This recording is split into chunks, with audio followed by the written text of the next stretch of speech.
Dieu va vous montrer des choses qui sont des potentialités pour vous, mais quand vous lisez la parole, vous devez la prendre pour vous, pas juste pour ce groupe spécial de personnes vraiment spéciales, mais chaque promesse dans la parole de Dieu est pour vous. Elles sont toutes pour vous. Dieu veut vous bénir. Dieu veut vous promouvoir. Dieu veut vous élever. Dieu veut vous utiliser. Dieu veut vous guérir. Amen.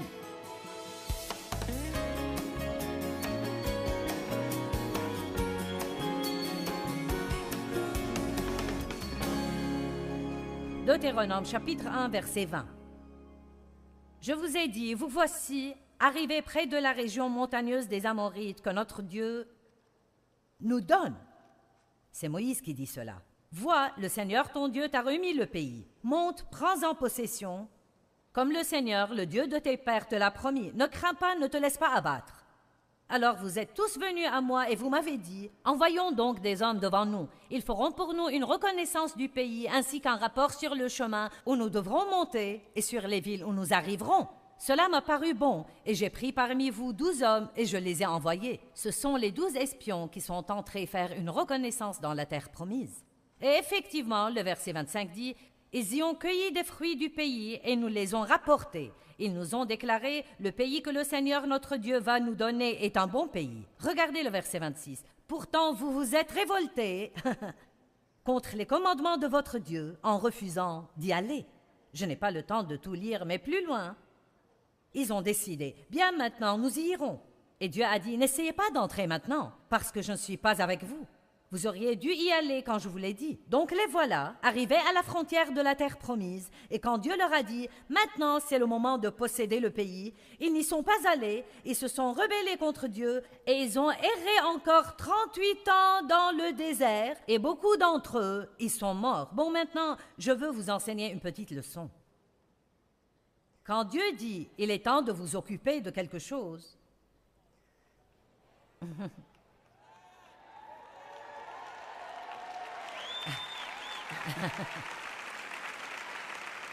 quand Dieu vous dit de vous occuper de quelque chose, il y a une onction pour le faire à ce moment-là. Et vous ne pouvez pas le mettre de côté jusqu'à un moment plus pratique ou un moment apparemment plus facile ou un moment où vous vous sentez prêt, parce qu'alors vous pouvez décider, j'en ai marre de supporter ça, je pense que je vais m'en occuper maintenant, et puis vous rendre compte que Dieu ne vous a pas oint à ce moment-là. Nous devons apprendre que quand Dieu touche des choses dans nos vies, il faut le prendre sérieusement. Si Dieu s'occupe d'une mauvaise attitude chez vous, il faut agir. S'il s'occupe de vous concernant le manque de pardon chez vous, agissez en conséquent. Ne donnez pas l'excuse que c'est difficile de pardonner aux gens. Je vais vous dire ce qui est difficile. Haïr les gens, c'est bien plus dur que de pardonner aux gens. Le pardon est facile comparé à la haine et l'amertume et au ressentiment et au fait d'être plein de poison tout le temps.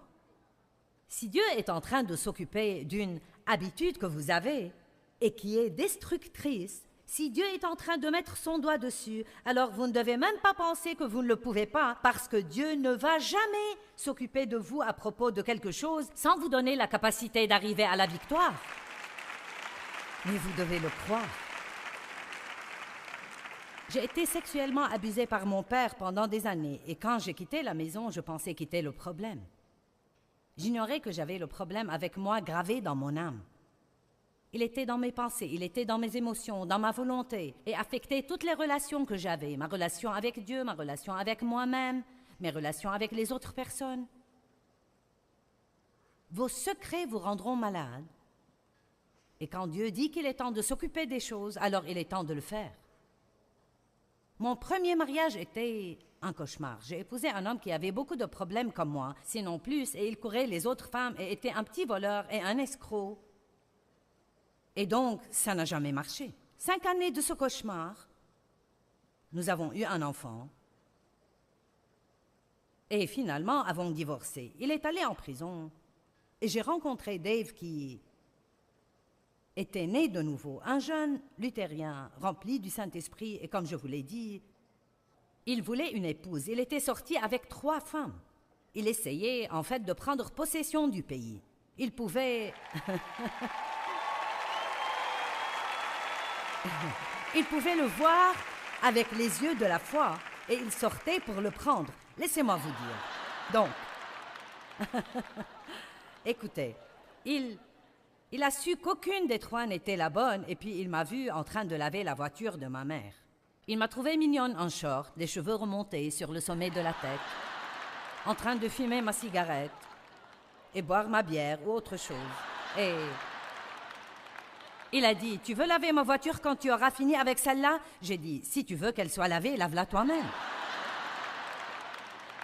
Et il m'a raconté ce qui lui était venu à l'esprit. Cette fille est pour moi.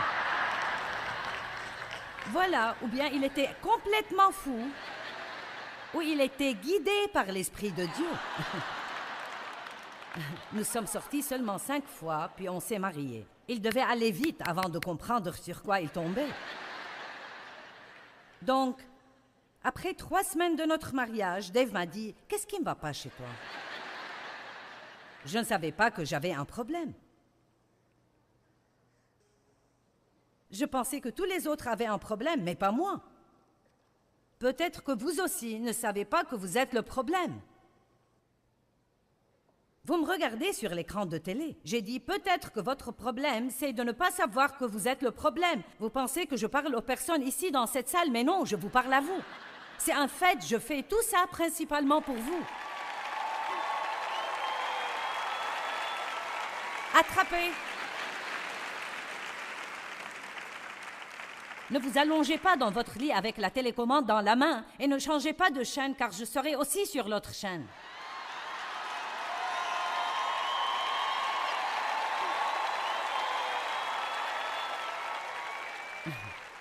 Vous ne pouvez pas filer. Si vous regardez la télé, vous allez me trouver. Et donc, je ne savais pas que j'avais tous ces problèmes. Dave et moi allions à l'église, vous savez. Il aimait Dieu, j'aimais Dieu, je croyais en Jésus, j'étais né de nouveau, mais je ne m'occupais pas de mes problèmes. Donc un soir, Dave et moi sommes allés à un service de l'église et il y avait une femme qui témoignait qu'elle avait été abusée par son père. Son histoire était au fait si semblable à la mienne qu'il s'en était vraiment effrayant. Elle avait géré son problème différemment de moi. Elle était devenue une prostituée et avait eu plein de problèmes. Et puis, elle avait rencontré un homme de Dieu et raconté comment Dieu avait fait avec elle et l'avait guérie. Elle avait écrit un livre. Et Dave m'a acheté le livre car il avait su que j'avais été abusée. Je lui ai partagé ce qui m'était arrivé. Et il me l'a donné. Et le matin suivant, j'ai ouvert le livre et j'ai commencé à lire son histoire. Et quand elle expliquait les choses que son père lui avait faites, elle correspondait à ce que mon père m'avait fait, et j'ai senti la douleur venir en rugissant à travers mon âme, parce que j'avais tous ces trucs soigneusement enfermés derrière des portes closes, et je ne m'en occupais pas. Et j'ai jeté le livre à travers la pièce, et j'ai dit, je ne vais pas lire ce livre. Et j'ai entendu le Saint-Esprit dire très délicatement mais fortement, c'est le moment. C'est le moment. Et peut-être que Dieu pourrait vous parler ce soir et il parle à certains qui regardent la télé ou qui écouteront le CD plus tard. C'est le moment. Il est temps d'arrêter de tourner et tourner autour des mêmes montagnes en accusant quelqu'un d'autre pour tous vos problèmes, regardant toujours vers votre passé sans vision positive pour le futur. Laissez-moi vous dire encore une fois que peu importe ce qui vous est arrivé dans votre passé, peu importe ce qui vous arrive maintenant dans votre vie, ça n'a pas le pouvoir de vous empêcher d'avoir une vie géniale si vous décidez d'une vision positive pour votre futur.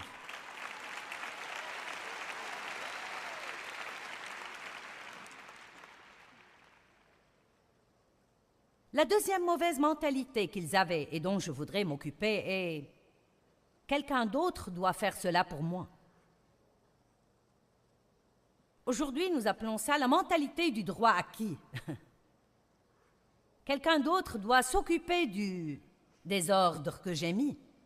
Quelqu'un d'autre doit le faire.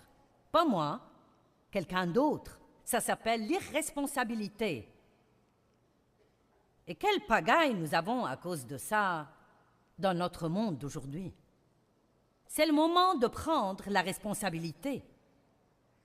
Vous dites, ce qui m'est arrivé n'était pas ma faute. Non, ce ne l'était pas. Ce qui m'est arrivé n'était pas ma faute, mais ce que je fais à ce sujet est ma responsabilité. Et ce que vous faites à ce sujet est votre responsabilité. Allez maintenant. Ce n'était pas ma faute que mon père m'abuse sexuellement. Ce n'était pas ma faute. Ce n'était pas ma responsabilité, mais c'était ma responsabilité de m'emparer de la parole de Dieu que je professais croire et d'arrêter de geindre et de m'apitoyer sur moi-même et de regarder le passé et d'avoir une mauvaise attitude. C'était ma responsabilité. Ce n'était pas quelque chose dont il fallait que je m'attende à ce que quelqu'un vienne faire miraculeusement à ma place. Je devais commencer à obéir à Dieu et faire ce qu'il voulait que je fasse. En Matthieu 20:16, il est dit « Il y a beaucoup d'appelés, mais peu d'élus. » Beaucoup d'appelés, mais peu d'élus. Je crois que beaucoup de gens sont appelés à faire de grandes, étonnantes choses. Je pense vraiment que le monde devrait être époustouflé par les chrétiens. Oui, vraiment. Je pense que nous devrions être les héros du monde. Les gens ont besoin de héros, de gens pour lesquels avoir du respect. Ils ont besoin de gens à admirer, quelqu'un qui leur montre la bonne direction. Chaque petit enfant adore jouer aux super-héros. Mes deux plus jeunes garçons ont tous les costumes de super-héros qu'on puisse avoir. J'en ai même un pour jouer aux super-héros avec eux. J'ai ma propre cape de super-héros. Elle a un J sur le dos avec un éclair en travers.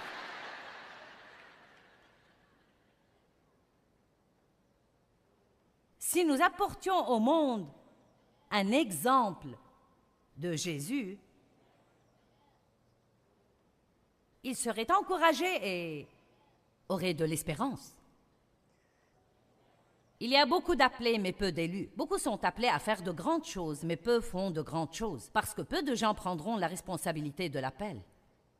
L'appel n'est pas la fin, c'est là que le travail commence.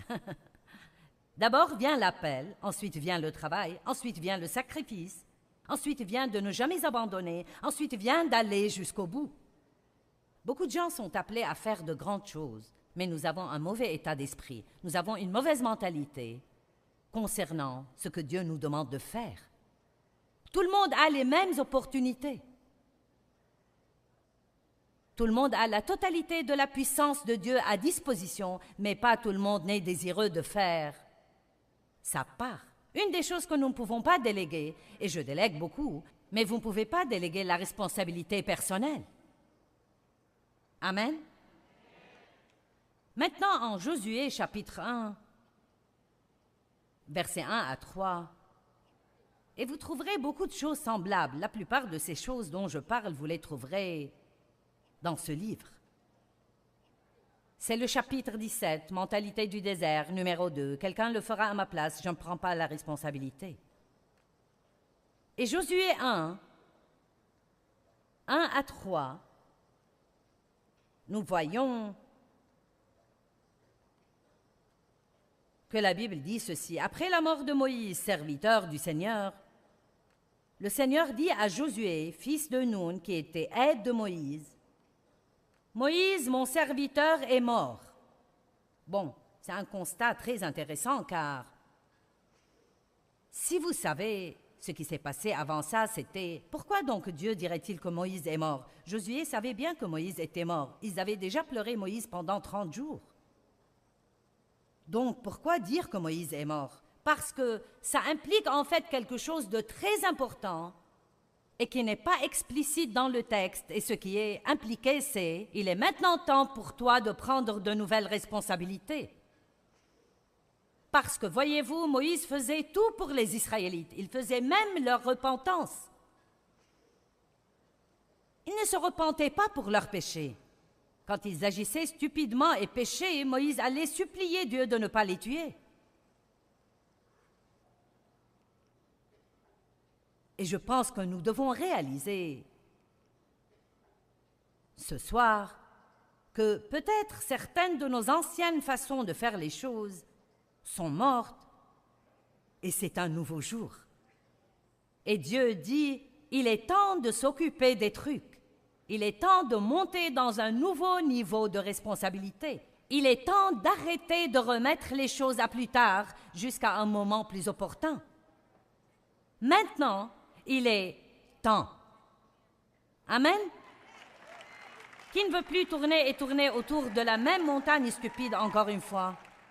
Très bien. Bon, si vous ne voulez pas tourner autour, il reste seulement une chose et c'est passer à travers. La seule sortie, c'est à travers. Vous m'entendez? La seule sortie, c'est à travers. Moïse est mort, donc maintenant lève-toi.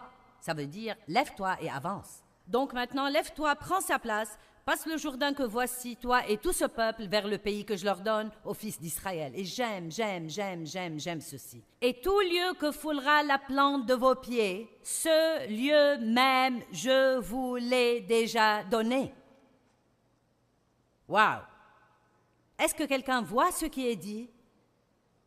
Il y a tant encore que je vois avec les yeux de la foi devant moi, je le vois pour ma vie, mais je ne peux pas le posséder en restant juste à la frontière de la terre promise, à pleurnicher et me lamenter sur combien c'est difficile. Dieu a déjà payé pour ça avec le sang de son Fils. C'est déjà acheté et payé. Voici, il a dit, lève-toi, prends sa place, passe le Jourdain que voici, toi et tout ce peuple, vers le pays que je leur donne, aux fils d'Israël, et tout lieu que foulera la plante de vos pieds, je vous l'ai déjà donné. Amen. Je ne peux pas juste me tenir ici et dire, bien, quelqu'un d'autre le fera à ma place. Ne puis-je pas juste prier pour cela? Oh là là, nous devons prier. Mais souvent, quand vous priez, Dieu vient et vous montre quelque chose à faire. Oh oh! Je vais répéter. Parfois, quand vous priez, Dieu vient et vous montre quelque chose à faire. Donc, nous prions encore, espérant qu'il choisira quelqu'un d'autre. Eh bien, Dieu, qu'est-il arrivé à ma joie? Je ne sais pas pourquoi je suis si mécontent. Et puis, tout d'un coup, vous vous souvenez que vous avez traité quelqu'un vraiment mal, et Dieu dit, tu dois t'excuser, tu dois aller t'humilier et lui dire que tu avais tort et corriger cela. Je ne peux pas lui dire que j'avais tort, je ne peux pas m'excuser. Quand vous priez, Dieu vous montre des choses. La Bible dit, regarde la fourmi. Elle n'a pas de chef ni de superviseur. Pourtant, elle travaille dur et fait ce qui est juste. J'aime les gens qui font ce qui est juste sans que personne ne leur fasse faire ce qui est juste. Pouvez-vous vous diriger? Est-ce que vous démarrez seul? Êtes-vous quelqu'un qui fait ce qui est juste quand personne ne regarde? Ou bien ne ferez-vous ce qui est juste que quand quelqu'un vous le fait faire? J'avais un frère comme ça. J'ai dit que j'avais un frère parce qu'il n'est plus avec nous. 10 ans plus jeune que moi, mon seul proche. Très jeune, à cause de toutes les choses que nous vivions, il est entré chez les Marines quand il avait 17 ans, a fait la guerre du Vietnam et est devenu toxicomane. Et n'a jamais été bien dans sa vie. Nous avons essayé de l'aider. Il a même vécu avec Dave et moi de nombreuses années. Et tant que je le faisais se lever pour travailler, il allait au travail. Tant que je lui disais quoi faire, il le faisait. Si nous étudions la Bible avec lui, il l'étudiait. Mais à chaque fois qu'il se retrouvait seul, il ne pouvait se gérer lui-même et il retournait là où il avait été. Et tristement, mon frère, qui aurait pu faire partie de ça, voyager dans le monde, aider les gens tout autour du monde, est mort dans un immeuble abandonné à Los Angeles il y a à peu près 3 ans, à l'époque de Noël. Peu importe qui est votre famille, le fait que sa sœur soit une évangéliste, une prédicatrice à la télé et aide les gens à travers le monde, ça n'a pas compté pour lui. Il devait prendre ses responsabilités. Vous ne pouvez pas vous en sortir avec une foi de seconde main. Découvrez ce à quoi vous croyez. Amen.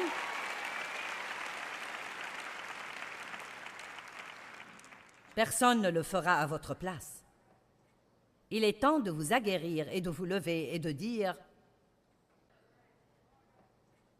Je vais prendre possession du pays que Jésus est mort pour me donner. Si quelqu'un peut avoir ce que Jésus est mort pour lui donner, je peux avoir ce que Jésus est mort pour me donner.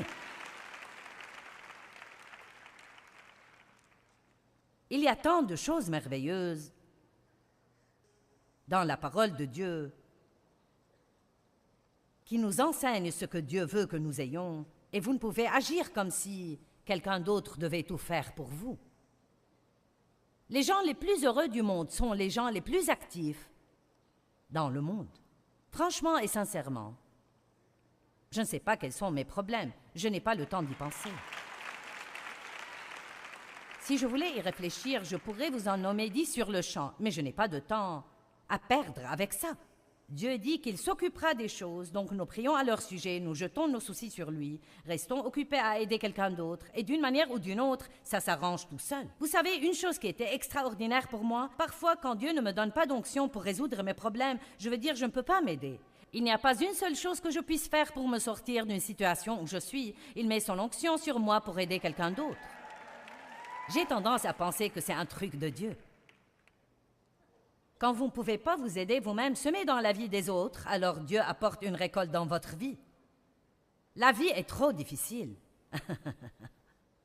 C'est vraiment trop difficile. Trop difficile. Je suis tellement fatiguée d'entendre les gens dire ça. Trop difficile de pardonner. Rends-moi les choses faciles, Seigneur. Je ne peux pas le faire si les choses sont difficiles. Ça ne marche pas. Deutéronome 30, 11.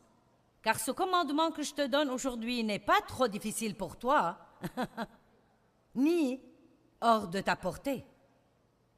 Le commandement que je te donne aujourd'hui n'est pas trop dur pour toi. Pouvez-vous dire ce soir, quoi que Dieu me demande de faire, je peux le faire avec son aide. Vous voyez, certains ne le disent même pas. Dites tous, quoi que Dieu me demande de faire, je peux le faire. Rien n'est trop dur avec Dieu. Toutes choses sont possibles avec Dieu. Mais le diable chuchote à votre oreille et essaye de mettre une pensée fausse dans votre tête. Ça ne changera jamais. Ça fait 20 ans que ça dure, sûrement que ça ne changera pas. Tu devrais l'oublier. Rien de bon ne t'arrivera jamais. Et ça, juste quand vous voulez dire « je ne vais pas abandonner ». Apprenez comment dire « je ne vais pas abandonner ». Vous n'avez vraiment rien d'autre à faire que persévérer. Qu'allez-vous faire d'autre?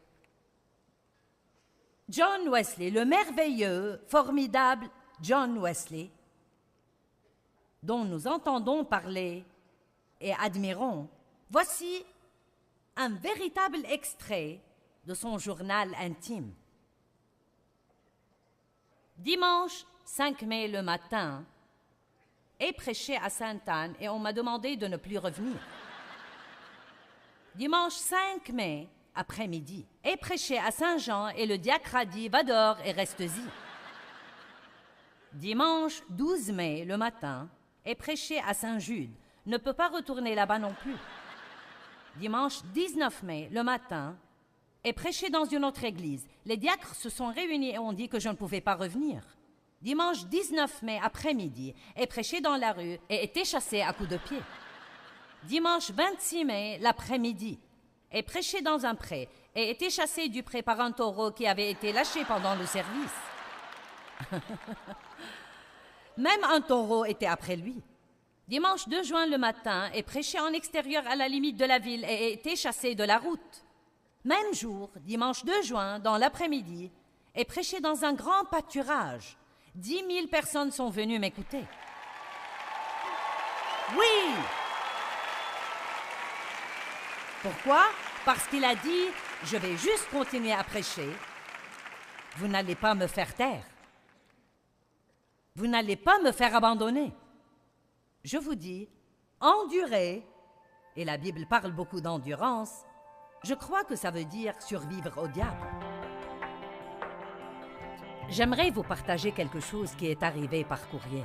Quelqu'un a écrit du Wisconsin et a dit « À l'époque où j'étais en classe de 3e, j'essayais d'échapper aux difficultés de la vie. Les enfants se moquaient de moi parce que j'étais petit. Ma grand-mère m'avait donné ma première boisson alcoolisée à 9 ans et donc je suis devenue alcoolique et ai fini en prison pour 7 mois. Des années plus tard, j'ai entendu Joyce prêcher et j'ai depuis écouté son programme. J'ai appris combien la vie chrétienne est extraordinaire quand vous vivez dans les fruits de l'esprit et étudiez la parole de Dieu comme une manière de vivre. Et je souligne cela. Étudiez la parole de Dieu comme une manière de vivre. Vous savez, renouveler votre intelligence, c'est oublier votre passé et utiliser vos yeux spirituels et commencer à marcher dans la parole de Dieu.